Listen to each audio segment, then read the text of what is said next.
Gak ada yang terkonek.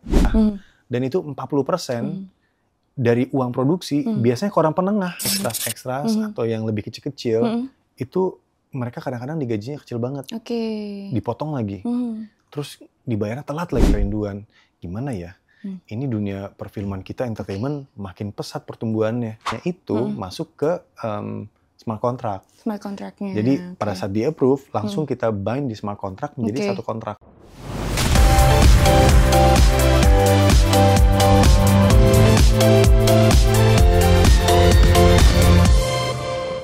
Mas Nino Fernandes. Hey. Halo, apa kabar Mas Nino? I'm good, thank you. Mas Nino tuh aktor mulai di dunia hiburan itu tahun 2007.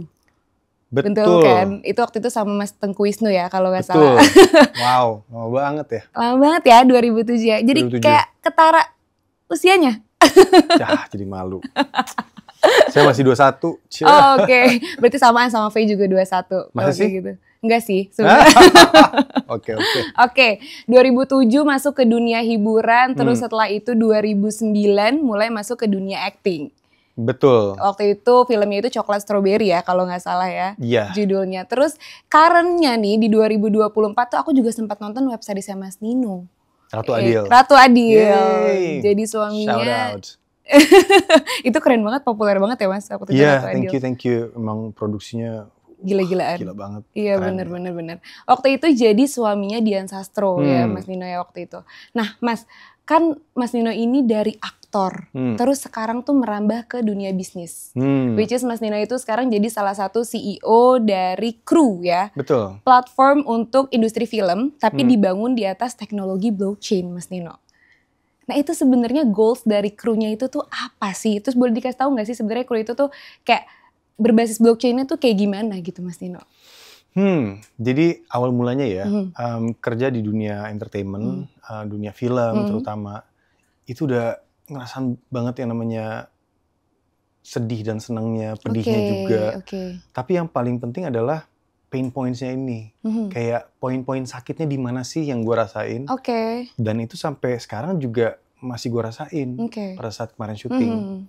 Yaitu pertama, nggak ada yang terkonek di dunia entertainment. Jadi nggak ada tuh yang namanya, nggak ada yang terkonek aja deh. Kayak contohnya gini, misalkan gue mau nyari pemain, paling gue ke Instagram, gue ke YouTube, mungkin gue nanya kenalin gue, lu ada nggak yang mungkin mukanya kayak begini, laki-laki, rambutnya agak gondrong atau apa gitu, itu nggak ada. Biasanya ada broadcast di WhatsApp gitu-gitu ya. Mungkin yang gitu, ya nggak. Terus juga kru film atau kru apa, itu mau nyarinya di mana? Apalagi kalau orang yang nggak berkecimpung dunia situ, itu susah. Buat itu aja susah. Buat orang PH yang produksinya banyak banget, mereka kekurangan kru, kekurangan banget. Produksi jalan terus, OTT jalan terus, film jalan terus. Betul. Yang akhirnya mereka borongan aja, kayak ya udah kita kontrak kalian selama 5 judul. Mereka nggak bisa kemana-mana. Dan tetap aja masih kekurangan. Nah gitu loh. Jadi itu yang pertama, nggak ada yang terkoneksi. Nggak ada yang terkoneksi, Betul. Yang kedua pembayaran. Pembayaran dari dulu sampai sekarang banyak gatekeeper-nya. Gatekeeper itu adalah si yang penengah. Kayak agentnya gitu deh. Pokoknya mau dari A ke B, pembayaran pasti ada orang tengahnya nih. Mau dapat kerjaan dari A ke B, pasti ada orang tengahnya. Mau sewa lokasi, mau catering, mau apapun juga, itu pasti didominasi sama orang tengah. Dan itu 40% dari uang produksi, biasanya ke orang penengah. Aneh kan? Aneh. Sayang banget itu. Jadi dari ada orang penengah ini, pembayaran ke kitanya kadang-kadang susah. Kadang susah, kadang nggak transparan, kadang nggak dibayar. Banyak banget itu. Tapi emang pernah Mas nggak dibayar gitu? Bisa terjadi? Pernah terjadi. Dan juga, pernah juga punya manajer yang nyolong duit. Itu juga pernah, berarti nggak dibayar-bayar dong. Ada orang tengah juga kan nih. Terus yang berikutnya adalah ekstras atau yang lebih kecil-kecil, itu mereka kadang-kadang digajinya kecil banget. Dipotong lagi. Terus dibayarnya telat lagi, jadi pembayaran masalah. Yang ketiga adalah kontrak. Biasanya untuk gua ada kontraknya, cuma untuk orang-orang yang ekstras atau mungkin kru-kru cuman chiefnya doang dapat kontrak. Oke. Tapi buat mereka nggak ada semua. Makanya itu jadi ada orang tengahnya itu ya Mas. Belum tentu pembayarannya itu sampai ke dia juga. Betul. Nah, situ gue punya kerinduan. Gimana ya? Ini dunia perfilman kita, entertainment makin pesat pertumbuhannya. Setiap tahun naik-naik terus. Dan gue udah 20 tahun di dunia ini, nggak ada perubahan. Orang PH-PH di mana-mana broadcast, lu ada kenalan nggak? Ada kenalan nggak? Gila masih begini ya? Dan semuanya masih manual. Orang datang ke lokasi, kadang-kadang masih masih tulisan udah nyampe, tanda tangan, nih kertasnya. Oke, kita kayaknya bisa do better deh. Nah, situ gue pikir, ini harus bikin aplikasi nih, supaya orang bisa masuk. Aplikasinya untuk pertama memecahkan masalah konektivitas dengan cara gue bikin aplikasi marketplace. Jadi situ kalian semua bisa masuk, bisa mendaftar. Gue pemain, ini muka gue, ini pembayaran gue per hari, ini gue punya track record atau yang gue udah kerjain semua. Di sisi lain, PH-PH atau si pemberi pekerja itu dia bisa melihat, oh ini ada siapa aja, gue bisa filter, carinya ekstra saja, carinya kameramen aja, cari lokasi misalkan, dan di situ dia kalau nggak punya waktu, dia cuman masukin aja langsung, dicari misalkan kameramen untuk 3 hari syuting, budgetnya 2 juta misalkan, udah masuk, nanti orang-orang kameramen lagi nyari kerjaan, dia cuma lihat, ada kerjaan apa ya buat gue ya? Gue apply deh, ini kayak lucu deh 3 hari, budgetnya 3 juta, mau sikat, dia apply. Kalau si pemberi kerja suka, dia tinggal approve aja. Nah, blockchain-nya itu masuk ke smart contract. Smart contract-nya. Jadi pada saat dia approve, langsung kita bind di smart contract menjadi satu kontrak gitu loh. Dan pembayaran pun bisa dari situ. Jadi nggak langsung kayak bisa ya, nggak harus. Jadi orang juga bisa bayar di luar, cuman kalian kan udah sering ya naik Gojek, apa naik Grab gitu, menggunakan fasilitas ini berarti kalian nggak bayar duit Gojeknya kan sekarang biasanya, langsung kayak apa sih GoPay gitu, sebelum dipesan uangnya udah di wallet digitalnya, wallet digital kan, sama perihalnya dengan kru. Jadi pada saat gua ngasih kerjaan, duitnya bisa ditaruh ke sini dulu. Begitu kerjaan kelar, langsung dia dapat. Secara otomatis. Gitu. Berarti kan sebenarnya itu sistemnya tuh udah berjalannya tuh oke banget gitu ya Mas Nino, dari yang tadinya kayak masih jadul banget gitu, sekarang udah lebih modern dengan adanya platform ini terus berbasis blockchain gitu. Betul. Tapi Mas, kalau misalkan biasanya nih, yang aku tahu kan ya, kalau misalkan kita mau ada di sebuah produksi film, which is itu ada kameramen, ada sutradara gitu, itu kan tadi bisa masuk ke platformnya Mas Nino juga. Betul. Kan ya. Itu gimana caranya untuk QC dalam tanda kutip tahu mereka itu beneran potensial gitu untuk jadi salah satu kru dari yang udah dipilih sama kru aplikasinya Mas Nino, itu gimana tuh Mas caranya? Jadi dari kita tuh tidak memilih siapa yang bisa masuk, siapa yang enggak. Dari kita tidak bisa memungkiri kalau orang kadang-kadang bisa masukin aja. Gue udah kerja dengan Michael Bay. Oh, masa? Tapi kan bisa aja dia masukin kan. Yang kita bikin menggunakan blockchain juga adalah sertifikasi. Jadi sertifikasi yang kita berikan itu melalui blockchain. Kita kerjasama dengan sekolah-sekolah seperti sekolah SAE dan atau bengkel akting Kuma untuk semua aktor keaktorannya, tapi untuk semua kru-krunya kayak kameramen atau audio itu dari SAE. Kita mau kerjasama juga dengan negara kayak IKJ dan kesenian lainnya, di mana kalau ada mereka ada lulusan sana, kita bisa kerjasama dengan mereka supaya mereka bisa memberikan kontrak kepada orang-orang alumni atau yang akan lulus. Gitu. Situ bakal masuk, bisa langsung lihat dia kerja sama Michael Bay, ya gue percaya dia lulusan apa gitu. IKJ misalkan. Dan ini nggak ada yang bisa manipulasi, betul. Itulah keindahan blockchain. Berarti cara QC-nya tuh kayak gitu ya Mas Nino ya? Iya, betul.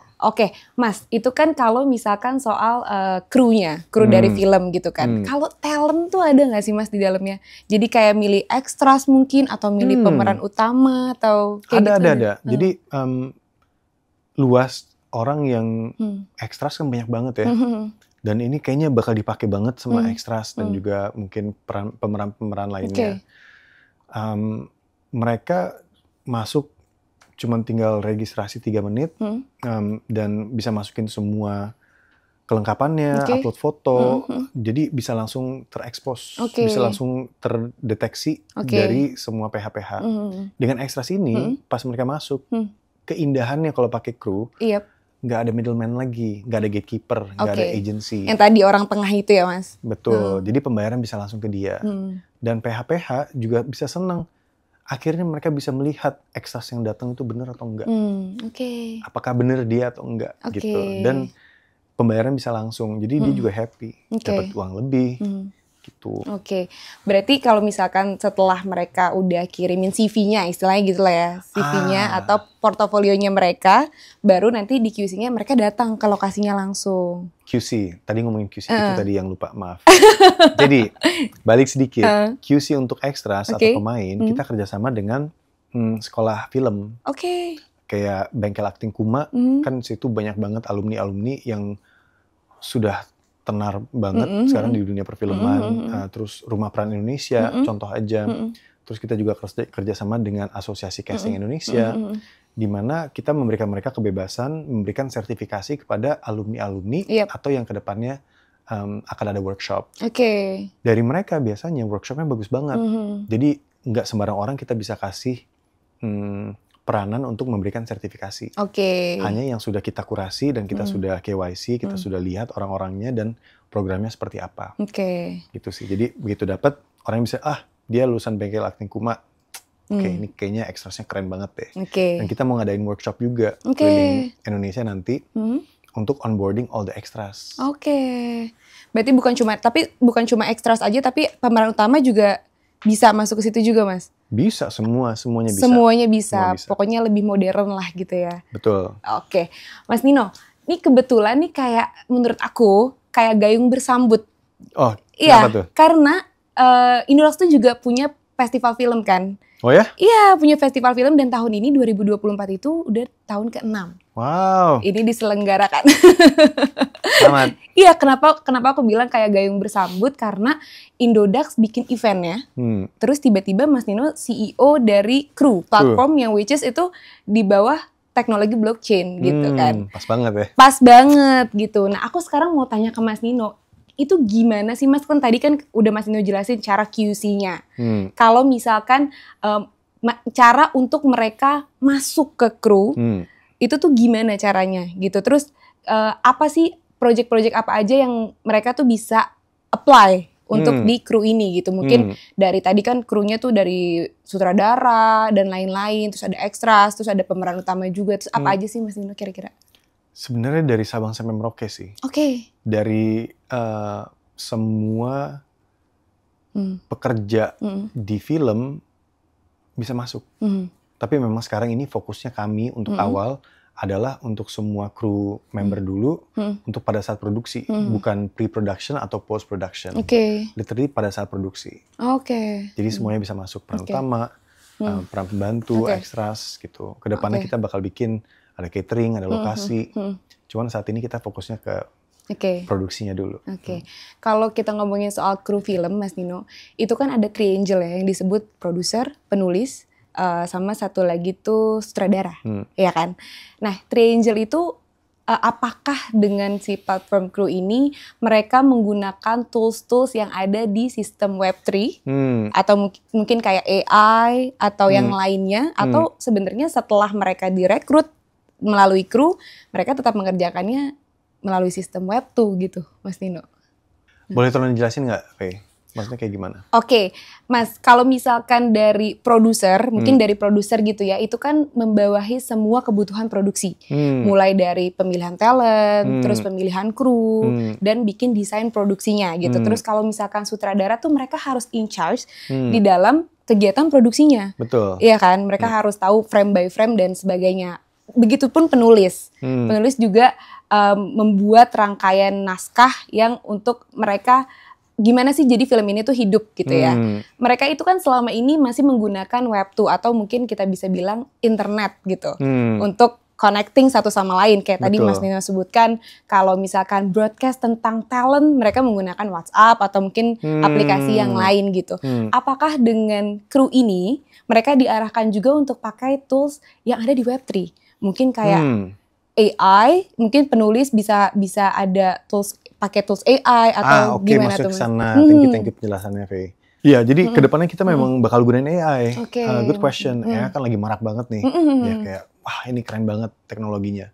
Kita bakal gunain dengan cara produser ataupun casting director atau director bisa langsung masukin mereka punya budget, sinopsisnya, karakter-karakter yang mereka cari, misalkan umur sekian, laki-laki. Mereka tinggal tulis, AI bakal menerjemahkan itu menjadi rekomendasi. Tiba-tiba kayak oke, dengan budget sekian kalian bisa dapat lokasi ini untuk berapa hari yang available lagi di tanggal tersebut.